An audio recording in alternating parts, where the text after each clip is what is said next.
Bapak Ibu, kita masuk pada sunnah ketika hendak menggauli istri. Kira-kira apa? Ada yang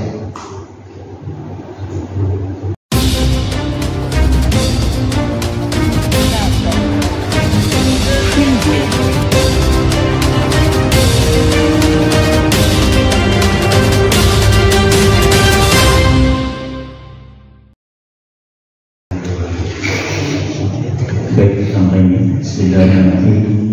Assalamualaikum warahmatullahi wabarakatuh.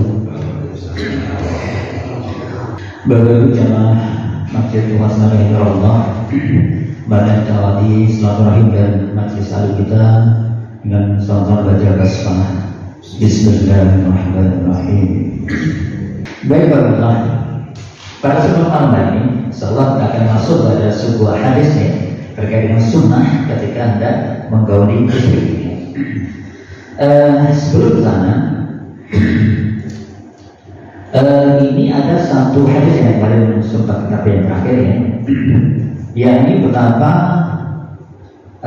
hadis yang 1052 bahwa orang ini memiliki derajat yang paling rendah. Orang yang memiliki derajat yang paling rendah di sisi Allah. Siapa itu? Dari kami nanti. Yakni orang laki-laki yang dia bersetubuh dengan istrinya, kemudian setelah itu menceritakan rahasia istrinya. Jadi ini ternyata Rasulullah bersabda, ini orang yang paling buruk derajatnya di sisi Allah pada hari kiamat. Jadi kalau derajat di dunia mungkin masih bisa diperbaiki, kalau sudah buruk pada hari kiamat benar bisa diperbaiki. Sebenarnya hadis ke-1050. Wa Abi Sa'id Al-Khudri, dari Abi Sa'id Al-Khudri radhiyallahu anhu, qala, ia berkata, qala bersabda Rasulullah sallallahu alaihi wasallam, ya Rasulullah sallallahu alaihi wasallam, inna syarran nas, sesungguhnya orang yang paling buruk syarrun derajatnya dari manusia insyaallah di sisi Allah munzilatun yaumil qiyamah pada hari kiamat.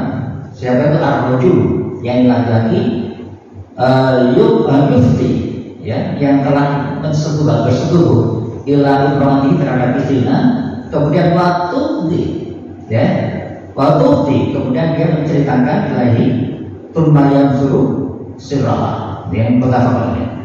Jadi orang yang paling buruk derajatnya di sisi Allah pada hari kiamat nanti adalah seorang laki-laki yang dia bersetubuh dengan istrinya, kemudian dia membuka rahasia istrinya. Jadi bukan membuka istri dulu atau bahkan rahasia yang seringkali menjadi guyonan, tapi itu tetap nggak boleh. Saya dapat cerita ini, seorang suami istri dulu kali berhubungan seperti ini, dia langsung ngorok, itu nggak boleh. Ada sebenarnya sesuatu yang biasa karena mah capek dan sama-sama tertidur lah. Tapi begitu dengar itu berarti dia selalu cerita itu selalu. Apalagi nanti kalau kaitannya dengan masa-masa yang jadi rahasia dari sang istri, mungkin dia punya cacat atau punya kulit yang ada dari sang cinta. Itu ternyata derajat buruk di sisi Allah pada hari kiamat. Ada hari kiamat. Jadi ini hati-hati bagus sehingga kita harus terus menjaga akhlak kita Rawah Muslim, hadis riwayat Imam Muslim. Baik, hadis ini adalah dalil tentang pengharaman dari hukumnya haram. Artinya kalau sesuatu yang haram itu begitu kita lakukan, itu berarti melakukan dosa. Jadi kita telah berdosa kepada Allah. Dan jika kita juga berdosa pada istri kita karena telah menghibah keburukan istri kita. Mudah-mudahan. Jadi bagi laki-laki untuk menyebarkan apa yang terjadi antara dia dengan istrinya tentang hal-hal yang berhubungan dengan persetubuhan. Bahkan kalau ada ini berlaku juga untuk istri, untuk ibu-ibu bukannya bapak. Ini penting ibu-ibu dia perhatikan. Karena ada juga ini cerita ini biasa istri itu harus pulang jadi saya dibandingkan alas gitu karena nanti ada cerita sesuatu yang tidak baik. Ternyata ada cerita bahwa suami sudah mohon maaf sudah tidak seperkasa itu tidak boleh. Dia baik Itulah yang harus terus kita perhatikan dan berlaku kita juga ingatkan pada istri kita agar mereka juga menghindari hal seperti karena hukumnya haram. Kemudian disebutkan pula jadi mendiskripsikan rincian-rinciannya dan sebagainya, serta menceritakan apa yang dialami oleh perempuan, baik dalam hal ucapan atau perbuatan atau lainnya. Demikian juga seorang istri juga tidak ingin menyebarkan rahasia suaminya. Jadi jelas sekali, bukan hanya kalau hadisnya bunyinya adalah inna syaitan jadi itu adalah manusia sebenarnya. Sesungguhnya syaitan adalah bagian yang buruk, yang paling buruk anak di antara manusia yang Allah di sisi Allah ya munzilatan yaumul qiyamah pada saat hadirnya hari kiamat. Dia ini berlaku suami dan istri. Karena Islam mengajarkan. Baik, Bapak Ibu hadis ini. Itu berikan satu pelajaran pada kita semua bahwasanya seorang laki-laki suami itu punya kewajiban. Apa yang diberikan pada istri itu seperti apa yang dia makan. Apa yang dipakai, ya nggak boleh kata suami beli baju harganya 100.000, istri cuma berikan 50.000, nggak boleh.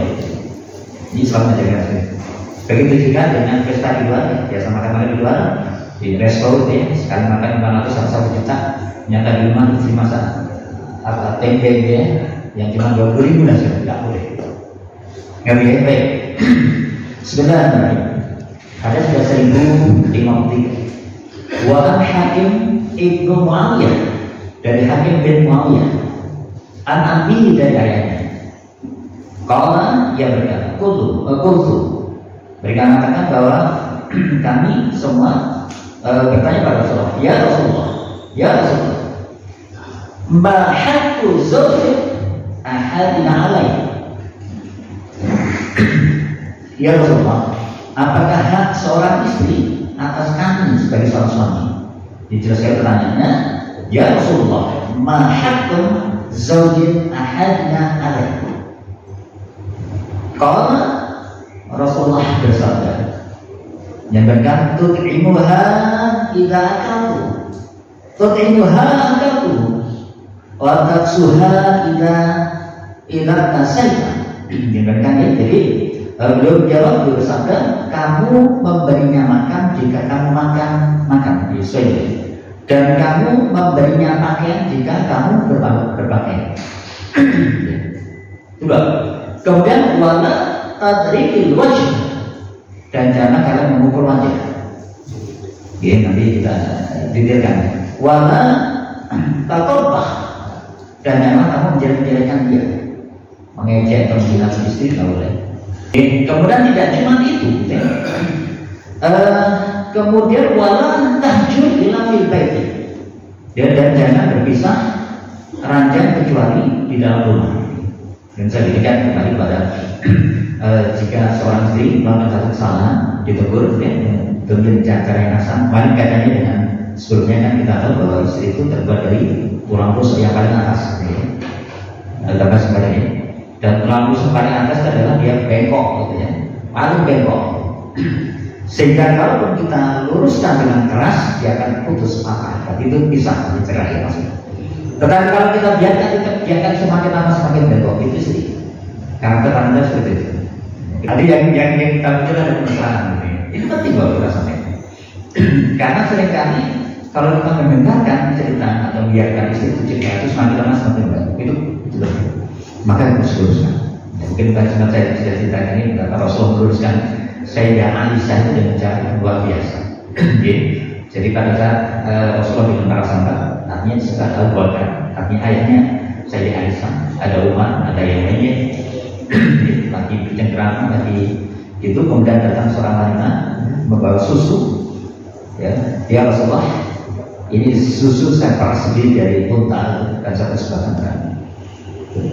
Di dunia di Arab sana, Pak Era itu, kalau ada seorang wanita menyerahkan susu di peras sendiri, itu berarti dia menyerahkan dirinya untuk dinikahi. Dan Sayyidah Aisyah tahu kebiasaan itu, maka diterima itu susunya, bukan diterima susu dilepas pecah, dan kemudian masuk kamar dan tutup pintu. Yang lain itu Sayyidah Aisyah, kelas luar biasa, juga jamin surga juga, Allah ini. Itu muncul bahasa itu di depan para sahabat termasuk ayah lagi. Itu Abu Bakar sempat minta izin, soalnya Rasulullah witir itu sama berlaku tidak kayak izinkan saya untuk mengutuk itu. Agar Rasul jangan. Sehingga sampaikan pada para sahabat, baik sahabatku, ya, pertama kepada Abu Bakar, putrimu telah marah. Baik sahabatku, ibumu telah marah. Izinkan aku untuk berkata. Jadi Rasulullah langsung masuk dalam. Kemudian dia tahu persis apa yang terjadi pada Sayyidah Aisyah. Mati dipeluk dari belakang. Dikabarkan terus. Jadi kisahnya dipeluk dari belakang, dibisikkan, baik istriku, gak usah khawatir. Allah tidak perintahkan aku untuk menikahi wanita tersebut. Menghiburnya gitu. Jadi dia ingin marah, tapi bagaimana Rasulullah marah kalau beliau pernah dibisikkan. Ya dibisikkan. Ya. Artinya sampai hadis itu dibatalkan saya Aisyah. Kenapa? Karena yang di luar, yang di sana itu nggak benar. Tapi yang sampaikan Rasulullah itu saya Aisyah secara langsung karena dibisikkan. Jadi saya contoh-contoh betapa Islam dengan satu arah beragam semua, kita semua ini. Manakala mereka melakukan satu kesalahan itu setelah diingatkan dia dengan cara yang asal tadi, gitu ya. Kemudian dia masih karena melakukan kesalahan itu boleh bisa manjang, dan ternyata aturan bisa manjang itu tidak boleh keluar rumah. Oke, ini kan kesalahannya nggak boleh keluar rumah itu gimana? Pertanyaan juga masih masa aku saat gimana? Jadi diri kursi kalau aturan saya. Jadi benar tidak boleh keluar sampai karena ingin bisa manjang dalam dan pindah ke rumah satunya sampai ke rumah tidak boleh atau tidak boleh. Ini berapa ya? Jadi ya di situ tetap ada satu kewajiban sang suami terus mengingatkan. Nanti bisa jelasnya nggak harus hari saja. Karena karena bisa jadi di malam hari entah suami entah istri dia ingat gitu ya, kemudian dia ingin segera masuk dan sebagainya. Jadi saya kan juga semua kenalan lagi. Baik, itulah yang diucapkan. Jadi hadis ini bahwa itu adalah dalil tentang kewajiban berikan nafkah yang sepadan, yang sama dengan apa yang kita makan. Ya. Kemudian pakaian ya, kepada istri pula boleh memukul untuk mendidik, namun dilarang memukul wajah. Terus ya, boleh memukul tapi mendidik, tapi dilarang memukul wajah. Ini dicontoh betapa Islam itu luar biasa memperlakukan seorang istri.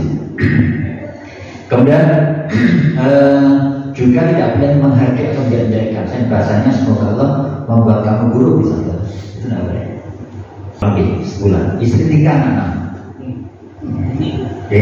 Dan akhirnya begitu ditanya istrinya ini, kamu kok mau kan? Jawab luar biasa. 3 jawabnya. Loh dia yang baik bu sama kami. Ya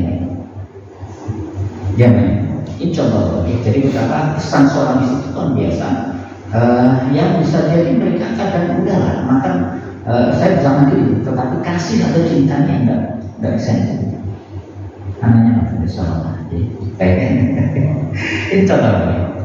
Ternyata kita yang satu dia harus lebih apa saya lagi.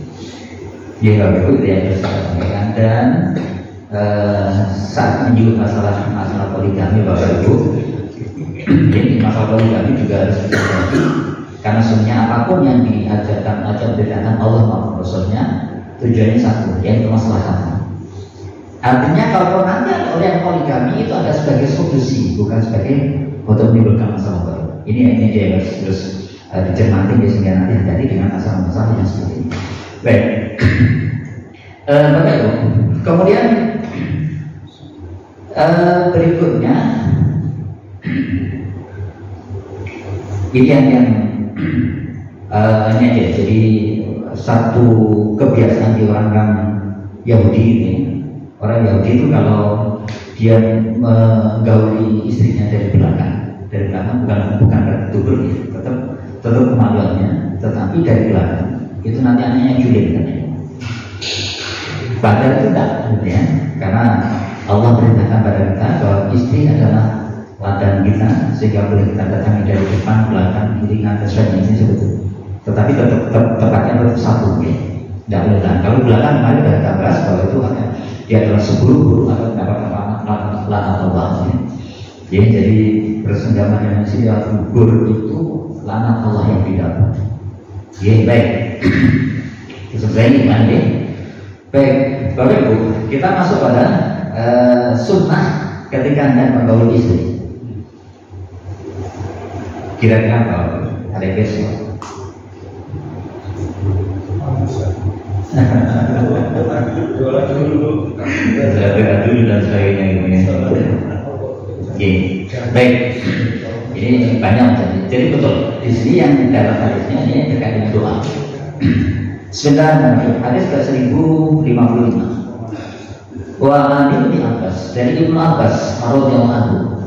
Qala, dia berkata, qala bersabda Rasulullah sallallahu alaihi wasallam, ya Rasulullah SAW, lau anna ahadakum idza arada ayyati ahlahu qala.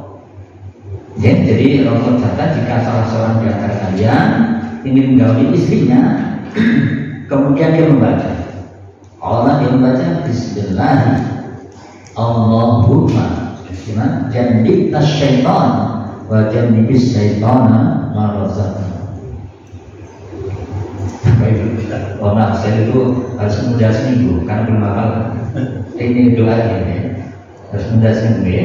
Jadi padahal biasanya biasa berikan kajian, tapi doanya tidak hafal, saya nggak berani. Ya baik. Karena ini luar biasa. Ya. Coba kita perhatikan. Jadi yakni menggawinya kemudian berkata dengan nama Allah, ya Bismillah, dengan nama Allah. Allah menjadikan syaitan, ya. Ya Allah, jauhkanlah setan dari kami. Wajah syaitan sama rozakkan, dan jauhkanlah setan dari apa yang engkau anugerahkan pada kami. Menurut saya, apa yang kita dapatkan? Apa yang kita dapatkan kalau ikut ini? Fa'innahu ayyuqaddir bainahuma walau fi dzalik lam yusrah syaitan abadan. Mutafaqan. Hadis dari riwayat Bukhari Muslim. Jadi kalau itu kita lakukan Bapak Ibu, maka jika ditakdirkan dari pertemuan atau keduanya tadi itu akan menghasilkan anak, ya, setan tidak akan mampu membahayakan selamanya. Pertanyaannya bagus. Perasaan dulu udah berdoa kayak gitu. Aneh apa sedang Lain-lain kita kasih bahwa doa itu Bapak Ibu harus kita paham apa yang kita doakan. Jangan dia tahu Allah menjadikan syaitan menjadi syaitan warazana Allah, tapi nggak tahu maknanya, jangan. Termasuk hal yang sempat kita singgung, yakni Rabbana hab lana azwajana wa dzurriyyatina qurrata a'yun waj'alna lil-muttaqina imama. Doa bagaimana ya Allah jadikan kami istri dan anak-anak yang qurrata a'yun. Sehingga qurrata a'yun yang kita bangsa, ya bukan sekedar menunjuk mata. Qurrata a'yun itu adalah sesuatu yang sempurna, perfect, ya. Akidahnya benar, ya, saling mengakidah, ibadahnya betul. Itu yang kita minta. Asalnya mulia nanti nurul mereka nanti dan itu qurrata a'yun. Sehingga tidak akan dibandingkan qurrata a'yun itu seperti orang yang sholat penuh, khusyuk penuh, itu seperti itu. Jadi betapa sempurna seorang anak itu diibaratkan seperti orang yang sholat, mari Allah sampai salat itu khusyuk terus. Itu nih. Sehingga doa kita terus kita kuatkan. Sehingga kalau kita lakukan itu jadi sebab, ya, Allah akan melindungi putra putri kita dan tidak akan pernah membahayakan atau dibahayakan dari syaitan selamanya.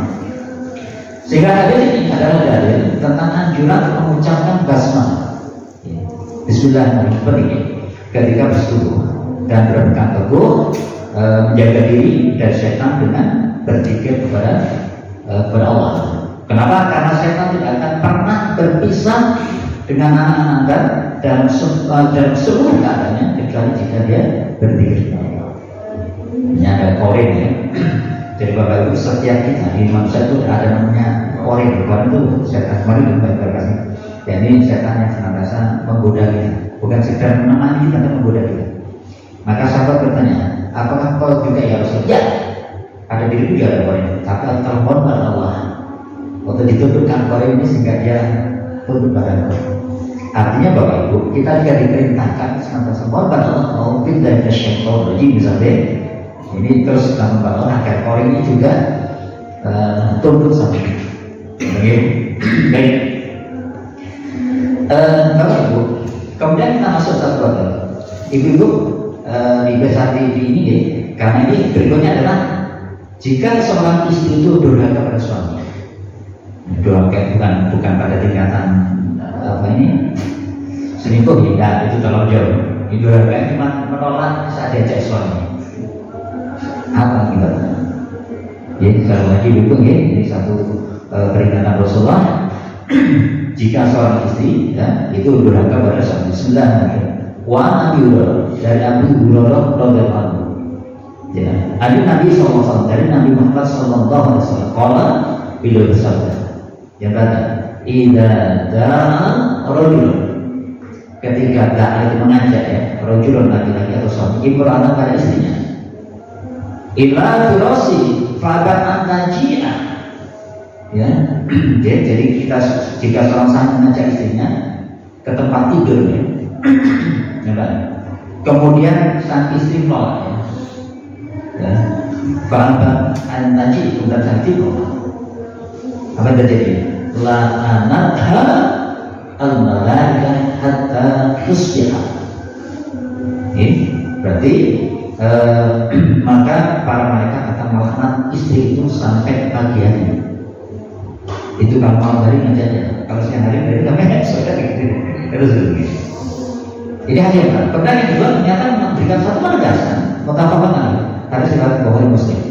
Lafaznya dari Imam Bukhari. Dan Imam Muslim mengatakan karena alladzi bis sama sahiban alaiha hatta yarda anha. Ini lebih lagi ya. Jadi Imam Muslim meriwayatkan yang ada di langit dari para malaikat akan murka kepada wanita tadi hingga suaminya ridho terhadapnya. Apa yang bisa kita ambil dari pelajaran? Yang pertama, itu betul, memang ada suatu ketaatan ya dari seorang istri pada suami. Sampai-sampai Rasulullah pernah bersabda, jika Allah mengizinkan manusia bersujud manusia yang kepada manusia kaya, maka akan aku perintahkan seorang istri sujud pada suami. Karena Allah marah. Karena ketaatannya luar biasa. Ini penting sekali pada seorang istri untuk memahami itu.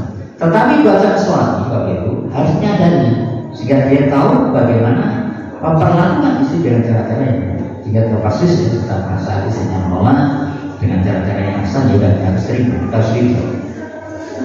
Karena tadi bahasanya yang Muslim ya, karena Allah di sana sahiban alaiha hatta yarda. Artinya begitu nolak dan kita itu ya sudah selesai. Kira ya.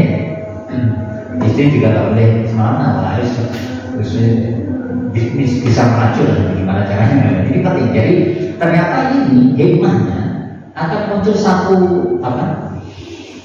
kemesraan, ya. Satu kemesraan. Ya baikkan, misalnya ada seorang istri. Baik.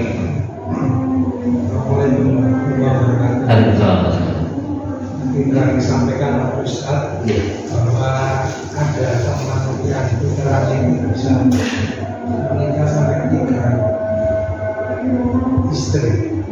Sementara si suaminya ini suka minum khamr sehingga mabuk. Kemudian ditanya, kenapa si istri ini kok mau dengan suami yang sudah mabuk dan sebagainya. Nah, si istri kok menyampaikan bahwa dia itu baik. Kira-kira kuncinya bagaimana itu si suami kok bisa memperoleh kesan dari istri bahwa dia itu baik. Nah, kira-kira kamu untuk kita itu bisa mempraktekkan seperti itu, artinya bukan nikah 3 kali memberikan kesan kepada istri sehingga mengatakan bahwa si suami itu baik. Apa tipnya? Kita begitu saja. Terima kasih. Baik, terima kasih. Perlu satu orang yang rumah saya tanya. Dan kenapa tadi Bapak saya tanya kok bisa itu dan dia cerita ibunya itu bahwa sang istri 3 istri ini anak ini pertama sudah jarang mabuk ya, dan kalau mabuk itu tidak pernah di rumah, ya persis. Pada saat dia dengan sang istri itu benar-benar dia perfect, dia benar-benar menjaga perasaan istri bagaimana dia dasar.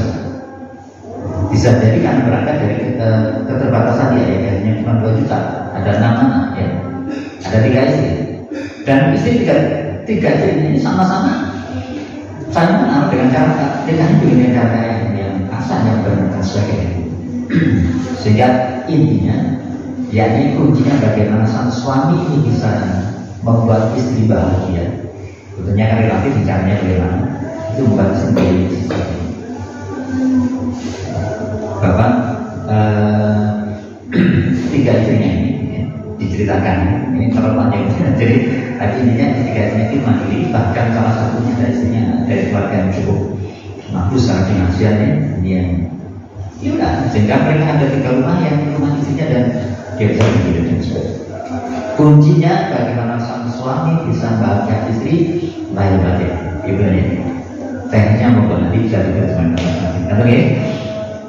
Baik, ini Bu ya, jadi sehingga tadi hadis ini adalah dalil tentang kewajiban seorang istri untuk memenuhi ajakan suami jika dia mengajak untuk bersetubuh. Ini di kitab Misbah itu maka tentunya juga menjadi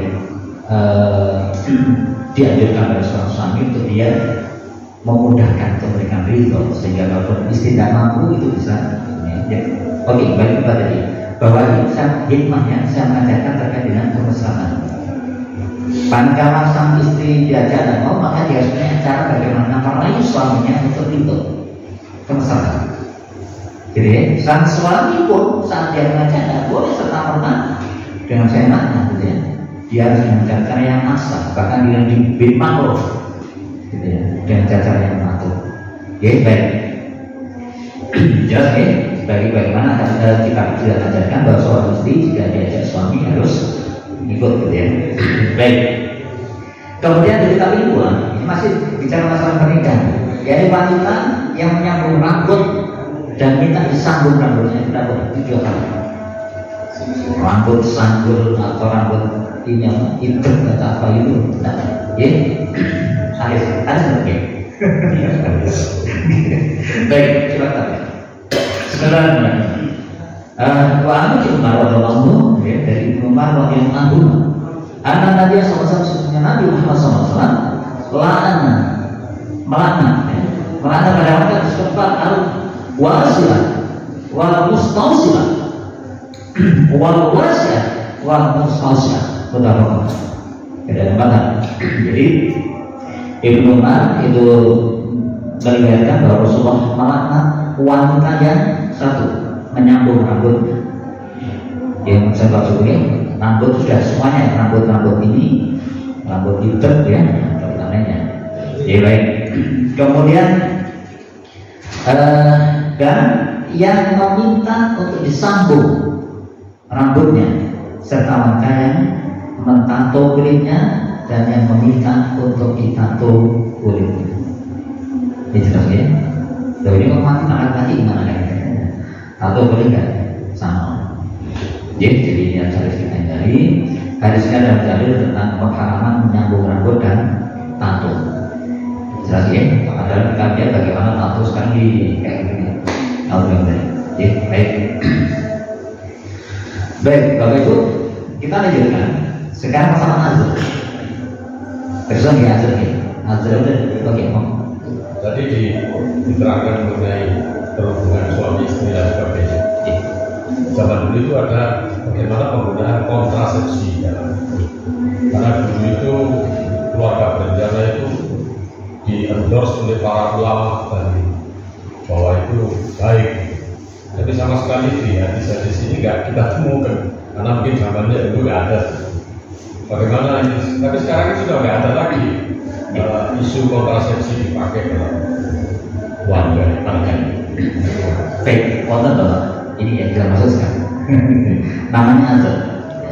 Azab itu bisa dengan 2 cara dan ya. Yang pertama yang bagaimana kita berhubungan, kemudian begitu keluar kita keluar. Artinya bahasa konsentrasi tadi ya, berhubungan kemudian tetap ya, tapi dikeluarkan di tempat ya, kondom lah ya. Ini hukumnya. Pertama dilarang, kemudian dibolehkan. Ya, pertama dilarang, kemudian dibolehkan. Ya, oke kita baca hadis ini. Hadis pertama melarang yang mas. Bismillahirrahmanirrahim. Masa manazil atau bersenggama yang terputus. Bismillahirrahmanirrahim. Wa Hudamah binti Wahab dari Jundama bin Wahab ya, binti Wahab ya. Ini seorang wanita ini, sahabiah. Orang dia berkata, Allah Rasulullah SAW di Anas, ya, aku pernah mendatangi Rasulullah dari orang banyak.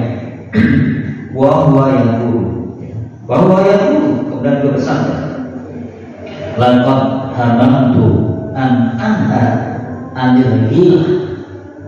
Berarti jadi dia bersabda, aku benar-benar ingin melarang ghillah. Ghillah itu apa? Menyentuh istri pada masa dia menyusui anaknya. Ya, pada saat menyusui putranya, putrinya dan melakukan hubungan suami istri. Jadi pertama dilarang, tapi akhirnya boleh. Ya, ini hari pertama larang. Jadi Rasul melarang yang namanya ghillah. Kemudian wa aqatu Firrumi wa Faris. Kemudian tetapi aku melihat kepada orang-orang Romawi dan Persia. Ya, kenapa? Wa faidahum yudiluna aunatahum fala yadurru dzalika aunatahum syai'an. Ya, orang-orang Romawi dan Persia mereka melakukan ghillah dan hal itu tidak membahayakan anak mereka sama sekali. Ghillah itu tadi artinya sang istri menyusui anaknya kemudian melakukan hubungan suami istri. Jadi bukan pada anggih kalau kita bantu kan, bukan pada saat menyusui dan suaminya ini bukan ya. Ya, tapi masa menyusui istrinya berarti usia 0 sampai 2 tahun berarti. Tetapi satu melakukan hubungan suami istri itu tidak boleh, kemudian hanya dibolehkan karena di Romawi dan Persia tidak membahayakan. Okay. Kemudian Tumma Sallahu Alil Azhar. Ya, kemudian mereka bertanya kepada beliau Rasul tentang azar yang segala yang terputus tadi. Faqala Rasulullah SAW, bukan Rasulullah bersabda, dzalika wa'atul khafi, dan itu adalah pembunuhan yang samar. Yang pertama dilarang. Jadi ketika hadisnya adalah menjelaskan bahwa ghillah atau menyentuh istri pada masa menyusui. Kemudian azr adalah suami mencabut kemaluannya setelah dimasukkan agar nanti temannya keluar. Yeah. Yeah. Kemudian karena takut ini budak perempuan ya. Jumhur ulama mengatakan bahwa azr itu boleh dilakukan terhadap budak perempuan dengan tanpa izinnya dan terhadap wanita merdeka atau istrinya harus dengan izin. Artinya pada akhirnya azar itu boleh tapi minta izin istri. Jadi nanti kita azar ya. Begitu istrinya mengatakan boleh mas, nah istrinya bilang udah masukkan aja dalam. Terus kita butuh izin istri. Itu yang ini kayak dengan notasi bahwa ini satu tandanya nanti ada hadisnya. Ya, kemudian oke. Ini berikutnya ada seorang yang takut dia suka melakukan dengan budaknya, tapi tidak ingin budaknya hamil. Jika dia melakukan azar itu boleh karena itu. Tetapi Rasul memberikan satu penegasan, walaupun azar, kalau Allah akan mentakdirkan atau gimana itu tetap akan menjadi janin. Ini di hadis yang dulu. Sehingga hadis ini memberikan satu gabungan antara hadis tadi bahwa hadis yang pertama tadi yang ditafsirkan bahwa makruh tanzih, artinya yang diperbaiki, sedangkan hadis tentang pendustaan terhadap perkataan orang Yahudi tadi karena mereka maksudnya adalah pengharaman yang sebenarnya. Jadi Yahudi selalu mengharamkan itu, sehingga Ibnu Qayyim al-Jauziyyah dia berkata bahwa perkara orang-orang Yahudi itu bohong. Artinya kalau azar itu benar diharamkan itu tidak boleh bohong, ya, artinya diboleh. Kenapa? Karena seandainya itu benar, maka Allah akan menciptakan anak dari persetubuhan ini, maka kamu tidak akan mampu menghindarinya. Baik, kita lihat ini masih masalah azal. Bismillahirrahmanirrahim.